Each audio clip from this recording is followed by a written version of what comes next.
Sekarang banyak beredar aplikasi dating untuk orang mencari pertemanan. Momentum Valentine itu sangat penting. Istilah FWB, situationship, friendzone, terus gamon, misalnya gagal move on. Ini dapat sih ini sebenarnya.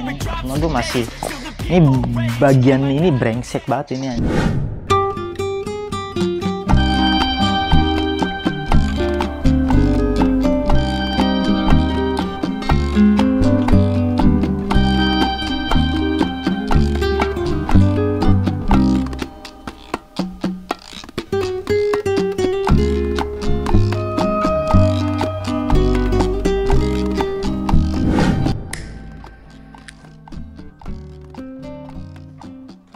Pembahasan kita hari ini mungkin sedikit yang lebih relatable dengan teman-teman yang lain, terutama terkait bagaimana pola kita mencintai atau berpacaran hari ini. Mungkin teman-teman millennials atau Gen Z awal itu sudah menyadari perubahan-perubahan yang ada hari ini gitu. Karena jika dibandingkan dengan era sebelum internet, poros berpacaran itu sangat simpel. Misal kalau kita lihat dalam liputan Vice tentang karakteristik berpacaran dalam berbagai belahan di dunia itu, di Jepang semisal momentum Valentine itu sangat penting sebagai perayaan kecintaan di negara itu gitu. Dan penyiapan masakan terhadap pasangan itu dianggap sebagai hal yang sangat sakral gitu, karena dari situ dia bisa memberikan ikatan emosional yang lebih kuat. Dan di mana Jepang di era sebelum internet itu kebanyakan cinta bersemi di ruang-ruang kelas. Berbeda dengan India. Di India itu dengan jaringan yang kurang memadai, jadi kartu ucapan dan kado itu sangat penting sebagai pengungkapan perasaan mereka terhadap seorang yang dikasihi. Kalau di India, sedangkan di Indonesia jaringan telepon mungkin memadai, tapi komunikasi surat menyurat itu lebih penting karena itu dianggap sebagai sumber kebahagiaan bagi negara Indonesia. Berbeda dengan di Amerika, pada tahun 2003 itu sudah memiliki salah satu platform kencan pertama namanya MySpace. Itu digunakan sebagai gaya berpacaran juga di Amerika, dan meskipun perkenalan banyak juga diawali dalam pesta-pesta di Amerika. Jika kita pahami pola berpacaran di era sebelum internet, di zaman sekarang memang lebih gampang karena kita dapat mengakses dan bisa terkoneksi dengan orang-orang baru dengan lebih cepat dan lebih gampang hari ini gitu. Namun dari kemudahan akses yang kita alami hari ini bukan berarti tidak memiliki permasalahan baru yang lahir. Lihat saja dalam fenomena sosial yang ada hari ini, seperti istilah-istilah baru yang banyak sekali lahir di sosial media, terutama seperti istilah FWB, situationship, friendzone, terus gamon, misalnya gagal move on. Itu bukan hanya sekedar muncul, tapi memang benar-benar ada dalam fakta-fakta sosial kita.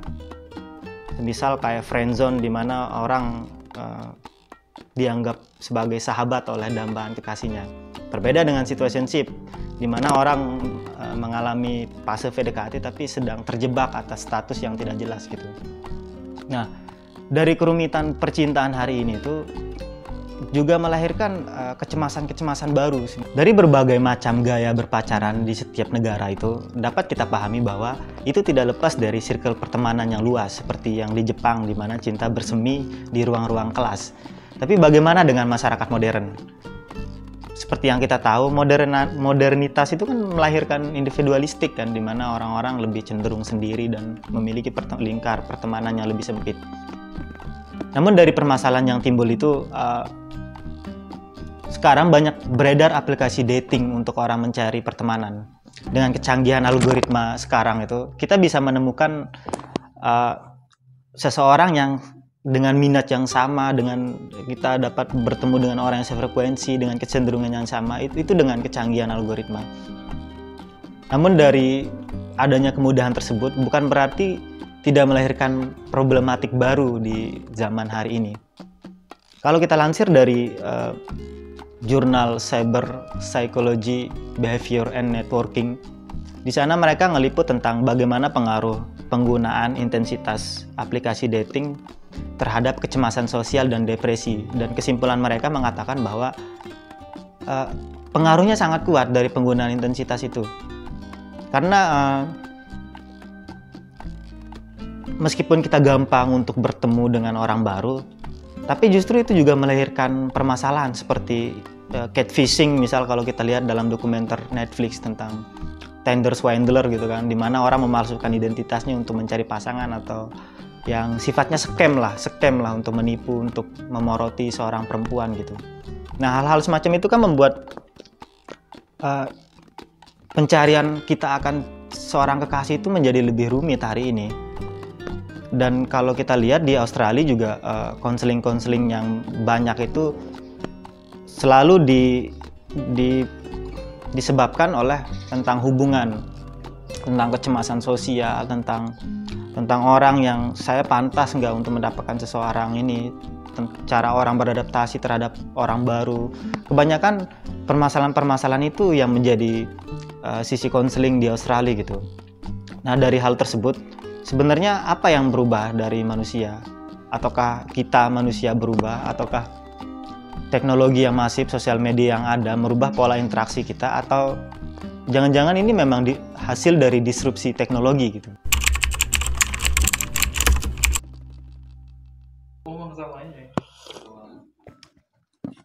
Talking state itu sebenarnya sama kayak PDKT-an lah, misal kalau yang kita sebut di Indonesia kan, yang dimana dua orang ini sedang berada pada tahap saling mengenal gitu.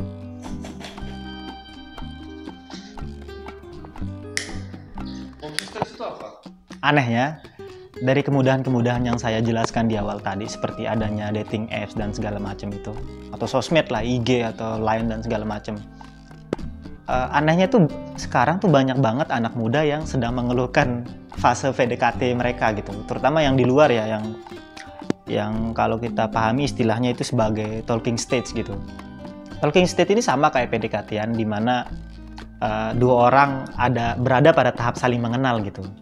Namun dari fase itu tersebut banyak anak muda yang mengalami terjebak, yang dimana kayak gimana sih intensitas kita komunikasi, topik apa yang harus kita obrolin, dia udah move on belum sama mantannya gitu, atau apakah dia punya back burner nih orang atau gimana. Nah, dari kerumitan itu jadi banyak kebingungan yang mereka alami sebagai anak muda gitu, meskipun akses sudah memadai hari ini ya.